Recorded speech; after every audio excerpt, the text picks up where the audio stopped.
Thank you. And I think you probably see my screen now. Yes. If you could, okay, perfect. Now we can see in presentation mode. Thank you. Great, thank you. So I'm Szava Bansaghi from the University of Southeastern Norway, and I would like to present our work that we already done in task 7.1, technology in the induced behavioral change in hand hygiene management. But first of all, I would like to show a mini case study to you why we think that hand hygiene and infection control is so important in the cruise industry. So when I were abroad, on board, we arrived to Santorini a day. You probably know that Santorini is a small Greek island, but it's beautiful, and that's why it's so popular. And the key here is that it's small. So it's so small that a regular cruise ship like ours cannot enter a regular port. So embarkation and disembarkation is happening with local tender boats. And everyone arriving to this really, really small old port. And the only way to reach Santorini, what is up the hill, is to take this cable car. And when we arrived, we were not the only cruise ship on Santorini. In that case, 4 cruise ships arrived at the same times with the total capacity more than 12,000 passengers. And in the other time, we were the 5th cruise ship who arrived to Santorini. That means that Santorini is full of passengers and it's crowded everywhere. It's crowded in the port, it's crowded in the cable car, and it's also crowded uphill in the town. But why this crowd is different, like we see in every big cities? Because these people are moving really, really fast. So if we can see how these people are moving, we can see that in 2 days, they just cover the half Europe. And even in our case, they're spending 3 or 4 days on board, and they are arriving from all over the world. So we have passengers from South America and from Japan and everywhere. So that's why we think that cruising is a high risk thing in perspective of infection control. And back to our intervention study, what we are planning to do. Our study have 4 different arms. One is the baseline arm, when we just recording what is the current situation. In the second arm, we plan to use some surface disinfection. In the third one, we will present a hand hygiene technique monitoring device, and the fourth one will be the training. We are already done with arm 1 and 2, so that's what I will present now. So the baseline. What was the current situation when we arrived? First, we measured the product consumption. Product consumption is something that in a healthcare they are using regularly as a compliance, as a quality indicator, and they are publishing regularly. So we asked the cruise company how much alcohol-based hand gel they used, how many soap they used, and what was the about the antibacterial soap usage. And we also get data about how many passenger and crew members was on board. So we can calculate it, how many products they used as milliliter per passenger per night. In this case, what would be more fair, I guess, that how many products for people per night they use, but also include the crew member because they all also live on that cruise. And as you can see, the alcohol-based gel consumption was last year 2.3 milliliter per people per night, and then dropped this year to 0.7 milliliter per people per night, but it's a really, really low number. I guess we all feel that they should use more. And with the soap, it was a quite bigger number, 3.9 and 3.4. But I guess it's still not what they should. I will return to that point. With the antimicrobial soap, it's a bit tricky because they only use that in the kitchen and sanitization area because it's odorless and tasteless. So everyone who is touching food have to use this antimicrobial soap. And that is just 79 people. So in this case, we divided the consumption with these 79 people. And you can see that these are quite high number. So last year they used 35 milliliter per people per day, and it went up to 60. Our primary idea was that we don't want to focus on food hygiene because food hygiene is something that is really strictly regulated, and at least this cruise company is really good in food hygiene. So they had no foodborne infection the whole last year. And my first impression was that they are really taking seriously the food hygiene. And I guess this number is just strong and dispersed thought that we shouldn't focus because we will not see any changes because the baseline is already really high in that case. So back here we know how many hand rub and soap they are using, and we also measured what is the volume that a dispenser provides. So we can calculate it to how many doses per people per day they are using. And we can see that from hand rub, alcohol-based hand rub, it's less than 1 dose per people per day this year. And last year it was higher, but it was a pandemic year. So probably that's why it's dropped. And the soap also dropped from 7.1 to 6.1. And if you just starting to think that what 6 doses per people per day means, it's hardly covered the after toilet use moments. But I guess it's rather means that some people are doing hand hygiene in the right way, while there are many people who didn't even wash their hands after the restroom. So this is the baseline. We also take some compliance measurements. Compliance mean how many times people actually do hand hygiene divided by how many times they should. So first we have to identify the moments when they should do hand hygiene. We get this list from the ship's annex, thanks Barbara to send us. It's a complete list. It contains every moment, even that is not really relevant in our case.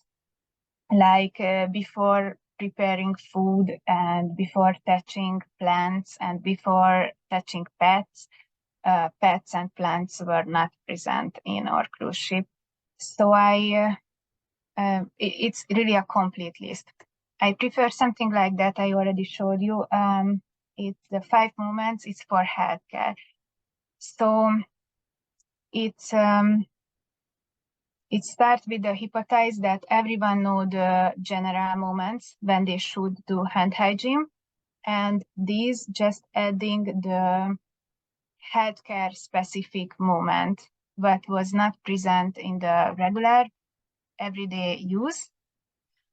And of course, healthcare workers also have to wash their hand after sneezing or after using the restroom, but we can hypothesize that we all already know that one. So I wanted to generate something like that for crew specific and for passengers. So that was the 4 moment I identified: the entering the ship, that called embarkation; leaving the ship, that called disembarkation; entering a restaurant, that can cover the before fruit preparation, before eating and everything, because that's the only place you can eat on a cruise ship, and returning to your cabin. Of course, I cannot measure what's happening when someone returning to their cabin. So I measured the first 3 moments. Oh, sorry. So when they entering the ship, the compliance was 4%, even though there was hand rub dispenser filled with hand rub and things like that. So everyone was set. Still, only 4% of people feel that they should do hand hygiene. When they leave their ship, it was 2%. And before they entered the restaurant, it was 37%, what is a great news, because in that case, it was particularly important to do hand hygiene, because in a buffet, it was all time a self-service, and even in the restaurant, the breakfast is self-service. So it means that everyone is touching the same kitchenware.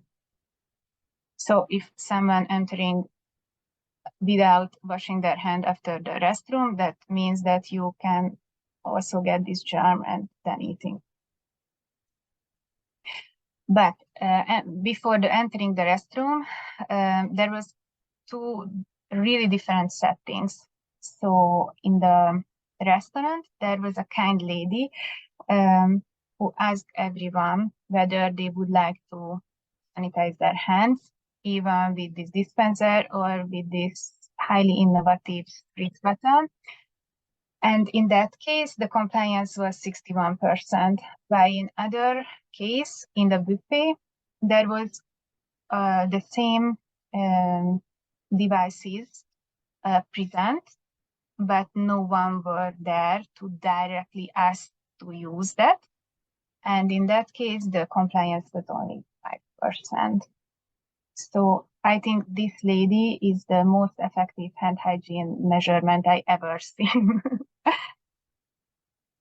And we also experienced some difference over time. So we started to collect data in June, and then we continued in August. And we see some drop in hand hygiene compliance.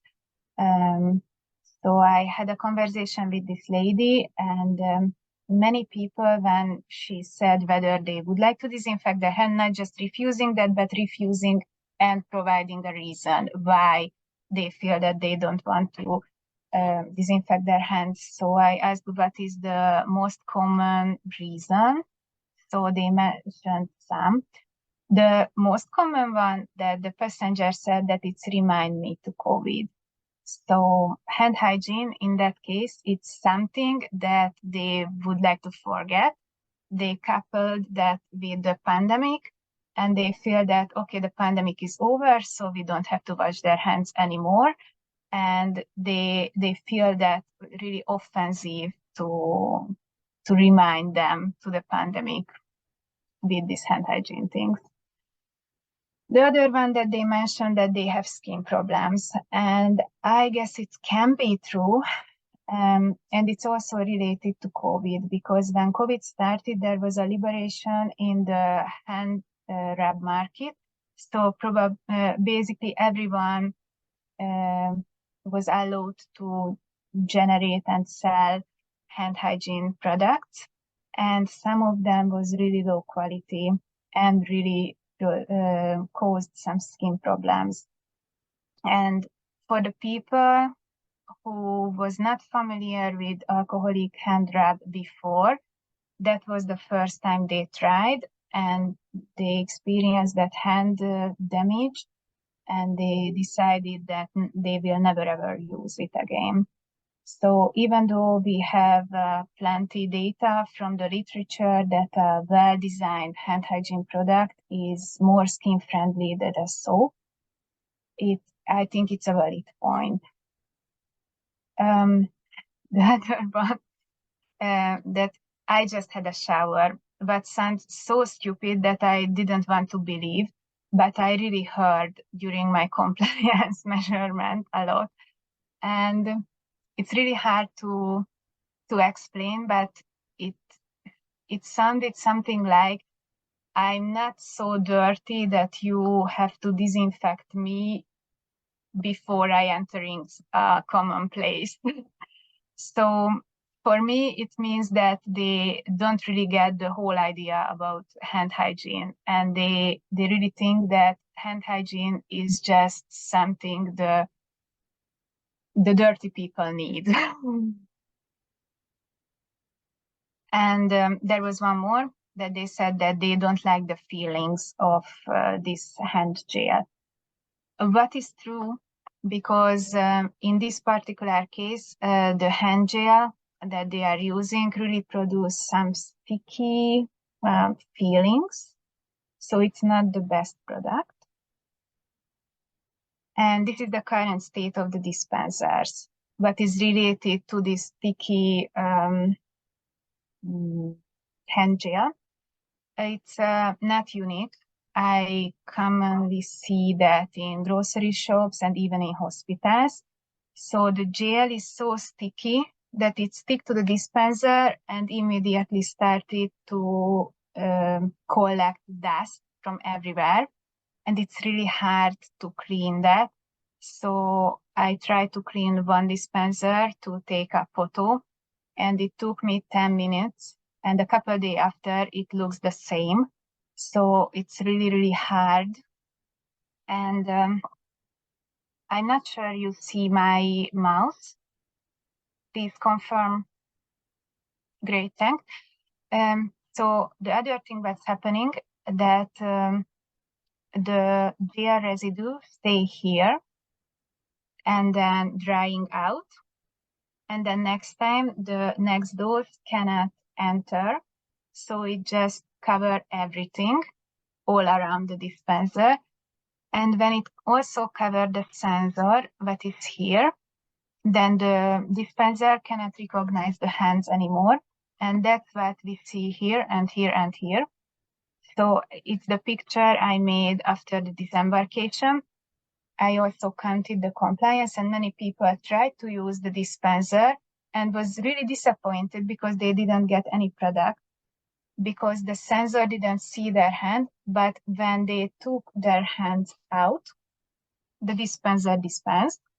So it's just wasting the product and the people are frustrated. So in that case, I think it would be a great idea to change the dispensers and probably even the hand rub, because it can prevent that huge amount of waste. Okay. And we also find that the placement of the dispenser is really important. So we even measured some difference in the buffet based on the drink was better service or self-service. And that's because the dispenser was placed after the drink stand. So in that case, when it was self-service, everyone arrived to the dispenser with a hot coffee or tea on their hands. So of course they didn't do hand hygiene because there was no place to hold their coffee. And we also measured a really big difference in during the disembarkation, because when the dispenser was placed here, it's too close to the gate. And in the gate, everyone have to present their ship card. So here, people are really busy with holding their ship cards or trying to find their ship cards on their bag. And they are not aware of these hand hygiene things anymore. But if we move the dispenser backward, where they are waiting in the line and they are bored, then they are more open to do hand hygiene. The main conclusion was here that they are busy with having fun. So they are not doing no extra steps, no extra seconds. If they meet with a dispenser, probably they can do hand hygiene. But if it takes an effort, they will not do that. So if we just calculate based on the consumption and compliance value, in our case, disembarkation happened twice a day, embarkation happened twice a day, and they had 3 times three times a day they had a chance to enter the restaurant. So it's 7 times a day, and one dose it's 1 ml, so it's 7 ml per people per day. And what we measured is 10 times less. So I know that these 3 moments is far not complete, but still I think if we just somehow manage to do at least that 3 moments, it would be a huge step forward. We also collected some environmental samples in different time points during the lifeboat drill that was mandatory. And as you can see in the traffic data, there is a big high elevated traffic during the lifeboat drill on deck 7. So we took samples from the staircase and the rail and door handle.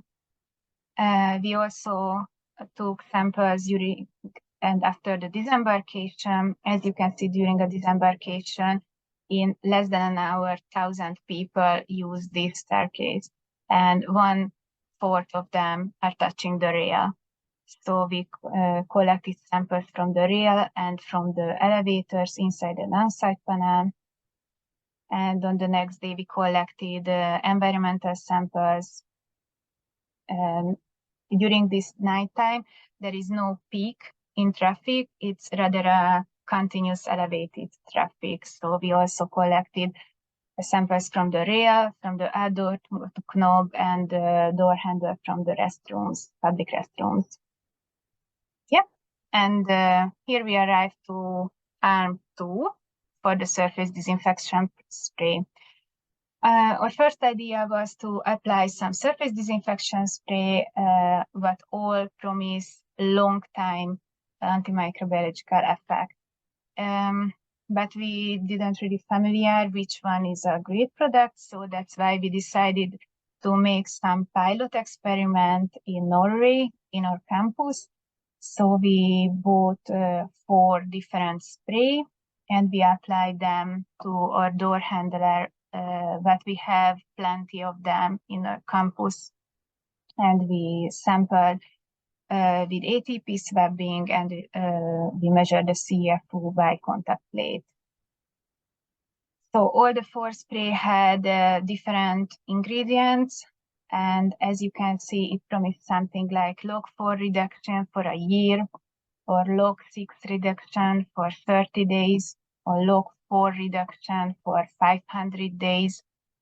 So it's if it would be true, it would be a huge step forward in infection control. But of course, we wanted to test it, whether it is true or not. And unfortunately, what we see that there was no really effect. We didn't see any reduction in case of the ATP swab, and neither in the contact plates. We measured before the spraying and 7 to 9 days after. So it's not a 1 month, not a 1 year, it's just a week. But still, we didn't see the difference. We sent an abstract about that results to the ICPIC conference, but will be held in 2 weeks in Geneva, so we will present that. But the problem was now it's really hard to select which is the best spray that we should try in the clip. So we decided based on the other factors, like spray 1 formed this ugly whitish cover, and we didn't want to do that on the cruise ship. And spray 2 required 6 hours to dry, but it's still not really feasible in real life settings. So we continued with spray 4 and 3. And as I presented before, we selected some surface to regularly sample, and half of them spray 4 was applied, and in other half the spray 3 was applied.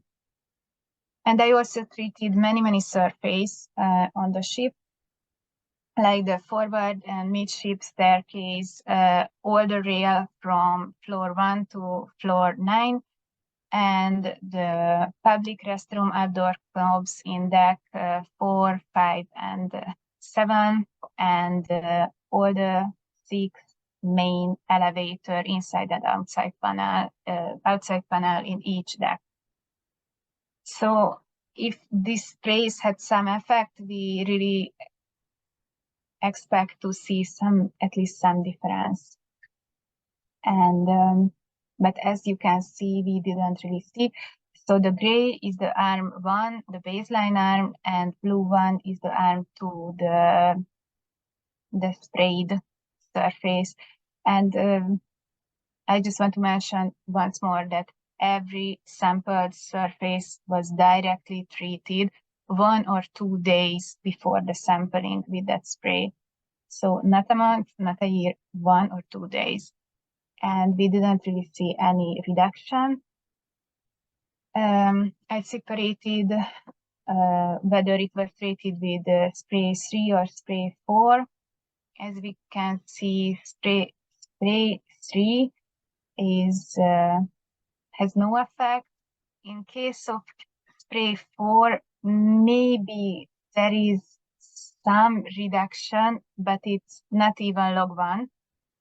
And this specific spray claimed that they can lower the CFO by 90% compared to conventional cleaning techniques. So it's not what we see. And we also should mention that in the meantime, the compliance just increased a bit. And I think it was because of the right positioning of the dispenser, because we learned a lot about the positioning. So that was all I wanted to present now. And I'm waiting for your questions.